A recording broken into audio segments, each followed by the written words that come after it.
Today, in part 2 of our Yorktown-class trilogy, we're turning our attention to an icon of an aircraft carrier that lived a short but spectacular life.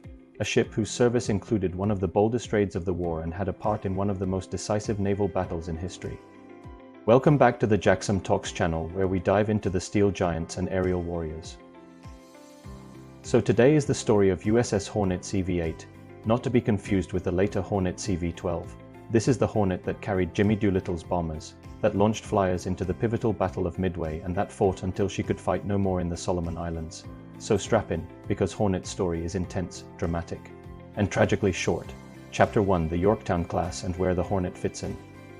Before we explore Hornet specifically, let's place her within the Yorktown-class family. The Yorktown-class consisted of 3 carriers: USS Yorktown CV-5, USS Enterprise CV-6 and the USS Hornet CV-8. They were designed in the interwar years under the constraints of the Washington and London naval treaties. The US Navy needed ships that were large enough to operate a powerful, versatile air group, but still remained within treaty tonnage limits.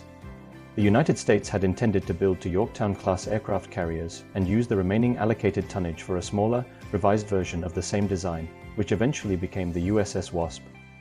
With war looming in Europe and the repudiation of the naval limitation treaties by Japan and Italy, the Navy's General Board decided to lay down a 3rd carrier of the Yorktown design immediately. The result was a class of ships that at the outbreak of the war was one of the finest set of fleet carriers at sea, combining good balance of speed, endurance, and aircraft capacity. Hornet, being the 3rd ship of the class, incorporated a few refinements from lessons learned on Yorktown and Enterprise. However, she remained fundamentally the same as her sisters. By the time she was commissioned, the Yorktown-class was the core of American carrier strength in the Pacific. Without these 3 ships, the United States simply couldn't have contested the Japanese naval aviation levels in 1942. Chapter 2: The Design, Specifications and Capabilities. So let's break down what made Hornet and her sisters such a capable class of ship: her size, propulsion, weapons, and the air wing that served as her primary offensive power. Dimensions and general characteristics. Her length was 824 feet or 251 meters overall. She had a beam of 114 feet or 35 meters at the flight deck. She had a draft that was around 29 feet or 8.8 meters at full load. Her standard displacement was approximately 20,000 tons with a full load displacement of around 25,500 tons. Her layout was typical for pre-war carriers: a single large hangar deck beneath a long, wooden planked flight deck and an island superstructure on the starboard side housing the bridge, funnels, and radar. Hornet's propulsion was powered by 9 times Babcock and Wilcox boilers with 4 times Parsons geared steam turbines which fed her propeller shafts. This produced 120,000 shaft horsepower, meaning she could reach a top speed of about 32 knots, fast enough to launch, recover, and reposition air groups rapidly. Her fuel stores gave her a range of around 12,000 nautical miles at 15 knots, essential for operations across the vast Pacific, although the exact numbers of her air wing varied over her career. A typical Hornet air group in 1942 included around 75 to 85 aircraft, made up of F-4 Wildcat fighters, SBD Dauntless dive bombers, and TBD Devastator torpedo bombers. Later, the Devastators would be replaced by TBF Avengers, although Hornet only ever had a handful of Avengers before the Battle of Midway. For armament and defenses, the Yorktown-class combined offensive air power with solid defensive guns: 8 5-inch dual-purpose guns in single mounts, 16 to 21.1-inch Chicago piano-style quad-A mounts, also various 20mm Oerlikon cannons added as the war progressed. The 5-inch guns that were fitted were a highly effective dual-purpose weapon, while the lighter AA suite was crucial for fending off fast-moving dive bombers. Hornet was fitted with an early US Navy air and surface search radar sets. This was a major advantage in 1942. Radar-guided fighter direction was still rudimentary, but even rudimentary radar was far ahead of Japanese capabilities during the early months of the war. Chapter 3: The Construction and Commissioning. The USS Hornet was laid down on September 25, 1939 at Newport News Shipbuilding in Virginia, launched on December 14, 1940, and commissioned on October 20, 1941. The person commanding her at commissioning was Captain Mark Mitcher, a pioneer of naval aviation who would later become one of the great Carrier Task Force commanders. When Hornet joined the fleet, the United States was still officially at peace, though tensions with Japan and Germany were high. Within 7 weeks of her commissioning, Japan launched the sneak attack on Pearl Harbor. At that point, the Hornet found herself preparing for war. Chapter 4: Her Early Service and Hornet's Part in the Doolittle Raid. Hornet's first major mission is one of the most famous carrier operations of all time, the Doolittle Raid. Shortly after Pearl Harbor, Hornet received a highly unusual order. She was to take on board 16 U.S. Army Air Force B-25 Mitchell bombers. These were medium land-based bombers that were not designed or had never taken off from a carrier before. Her flight deck was cleared and painted with special guidance lines. Navy deck crew trained with Army pilots to practice short deck takeoff procedures. The whole process was conducted with utmost secrecy. The mission was to undertake one of the boldest strike missions of the war, a one-way bombing mission that had so many single points of failure. However, after the Pearl Harbor attack, the country needed a moral boost. Hornet, escorted by her sister ship Enterprise, sailed deep into the Pacific. On April 18, 1942, Lieutenant Colonel Jimmy Doolittle with his 79 raiders did what was thought impossible. With the Hornet bucking in the rough Pacific waves, they gunned their engines and roared into the sky, hundreds of miles earlier than planned after being spotted by a Japanese patrol boat. Their mission? To strike at the heart of the Japanese home islands, hitting Tokyo, Yokohama, Nagoya, and Kobe. It was a one-way trip. They didn't have enough fuel to return to the carrier.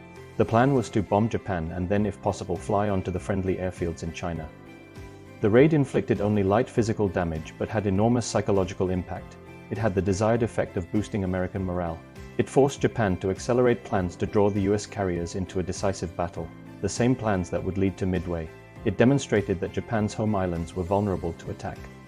A thing that the Japanese thought was not possible. Every bomber successfully left the deck.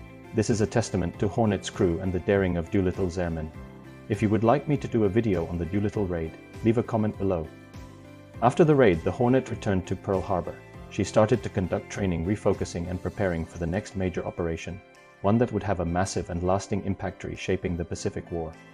Chapter 5. The Hornet's role at the Battle of Midway. This is perhaps the most famous battle honor that the Hornet has. The Battle of Midway was fought between the 4th to the 7th of June 1942. It saw the Hornet join with her sister ships, the Enterprise and the wounded but still fighting Yorktown as Task Force 16. They were instructed to ambush the Japanese carrier striking force heading to attack the base at Midway. Hornet sailed under Rear Admiral Raymond Spruance, commanding from Enterprise. Her own air group was designated Air Group 8, which included VF-8 made up of F-4F Wildcats, VB-8 that had the SPD Dauntless dive bombers, VS-8 that was her SPD Scouts, and VT-8 that was her TBD Devastator torpedo bombers. One of the most tragic and heroic moments of the battle came from Hornet's torpedo squadron VT-8, flying obsolete TBD Devastators. VT-8 under Lieutenant Commander John Waldron located the Japanese carriers after breaking away from the rest of the air group. They attacked without fighter escort, at low altitude and slow speed. This made them easy targets for the Japanese Combat Air Patrol made up of Mitsubishi Zeros. All 15 aircraft were destroyed with only one man surviving, Ensign George Gay, who floated in the water for hours witnessing the whole battle unfold. However, VT-8's sacrifice had a big impact on the overall success. It drew the Japanese fighters down to sea level, which had a massive disruption on their defensive perimeter. It opened a critical window for American dive bombers. Hornet's dive bombers and their flight to nowhere, in an unfortunate fog of war part of the battle. Most of Hornet's dive bombers never actually made contact with the Japanese fleet, due to navigational error and scattering as they formed up the attack. This resulted in the Hornet's dive bombers failing to participate in the climactic attack that sank Akagi, Kaga, and Soru, leaving the Enterprise and Yorktown's dive bomber groups to deliver the decisive blows.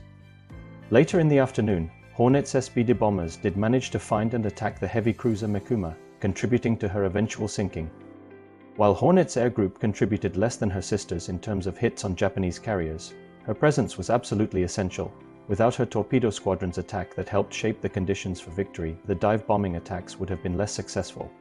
Combined with Enterprise and Yorktown, she was an essential part of the US carrier force, whose victory helped to swing the balance of power in the Pacific at a critical time of the war.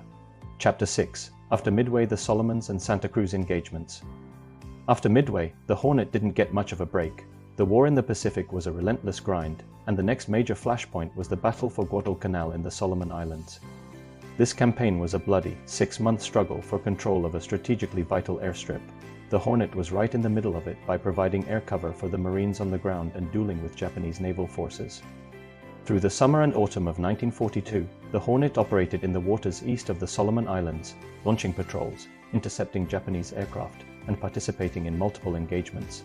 However, by the autumn, she was the only operational US carrier in the Pacific. Yorktown, as we know from the previous video, was lost at the Battle of Midway. The USS Wasp had been sunk by a submarine on the 15th September about 150 miles southeast of San Cristobal Island. Enterprise had been damaged multiple times and needed to be withdrawn to undergo essential repairs. The result was that at this point in time, the Hornet stood alone. The Battle of the Santa Cruz Islands and Hornet's final fight. On October 26, 1942, Japanese forces launched a major operation to retake Guadalcanal. The resulting Battle of Santa Cruz was a titanic slugging match between carriers and land-based aircraft. The Hornet was in the thick of it and bore the brunt of the fighting. She was the focus of multiple enemy attack waves. The ship's gunners put up a furious defense, filling the sky with anti-aircraft fire. One crewman later described it as a sheet of flame, but the sheer volume of the attack was overwhelming. In a terrifying 15-minute period, the Hornet was hit by multiple bombs and 2 torpedoes. The explosions ripped through the ship, fires raged, and the flight deck was a twisted wreck. The engines went dead, and the ship was left adrift. The crew fought heroically to save their ship. They battled fires, patched holes, and even attempted to be towed to safety by another cruiser. For hours, it seemed like they might just pull it off. Despite the damage, her crew fought fiercely to contain the fires and restore power. Unfortunately, the simple weight of enemy numbers that swarmed her had overwhelmed her defenses and repair crews. Eventually, with the ship listing, fires spreading, and propulsion lost, Captain Mason was forced to issue the order to abandon ship. American destroyers attached to the battle group attempted to scuttle her with torpedoes, but Hornet simply refused to sink. They fired over 400 shells and 9 torpedoes into her, but the tough old bird refused to give up. It's a testament to her robust construction. Finally, Japanese destroyers found the still floating hulk and sent her to the bottom with their own torpedoes. USS Hornet CV-8 finally sank on October 26, 1942, ending the career of one of America's most active and influential early war aircraft carriers. Chapter 7: The Battle Honors and Legacy of the USS Hornet. Despite serving barely a year, Hornet had earned her 4th battle star: the Doolittle Raid, the Battle of Midway, the Buena Vista and Solomons operations, and the Battle of the Santa Cruz Islands. She played key roles at 2 of arguably the most historically important moments of the Pacific War: the psychological impact of the Doolittle Raid and the strategic turning point that was the Battle of Midway. Her name was so legendary that, like her sister, the Yorktown, the Navy quickly reassigned it to the new Essex-class USS Hornet CV-12, which went on to fight through the rest of the war and was even involved in recovering the Apollo astronauts during the space age. The USS Hornet, CV-8, was a ship of extremes. She had a short service life, but had a massive impact. Although a small list of battles, each one was vital and monumental. A carrier lost early in the war but whose sacrifice was never forgotten. She was the platform for audacity, sacrifice, innovation, and sheer grit, from the Army pilots who launched off her deck towards Tokyo, to the torpedo crews of VT-8 who flew into legend at Midway, to the sailors who fought to keep her alive at Santa Cruz. Her story is a powerful reminder of the courage and sacrifice displayed by the greatest generation. She was more than just a ship. She was a symbol of American resolve. For a brief, brilliant period, she was the tip of the spear, a vessel that didn't just participate in the war, she fundamentally changed its course. Her wreck was discovered in 2019, resting nearly 17,500 feet below the surface of the Pacific, a silent monument to her incredible journey. A short life, but a legendary one. So what is your favorite part of the Hornet's service life? Let me know in the comments below. In the next episode, the final part of our Yorktown-class trilogy will turn to the most famous carrier of them all, USS Enterprise CV-6, the Big E, the most decorated US ship of the Second World War. If you enjoyed this dive into Hornet's service history, hit the like button, subscribe, and share the video so more people can hear about the carriers that shaped naval aviation history. Thanks for watching, and I will see you in the next episode.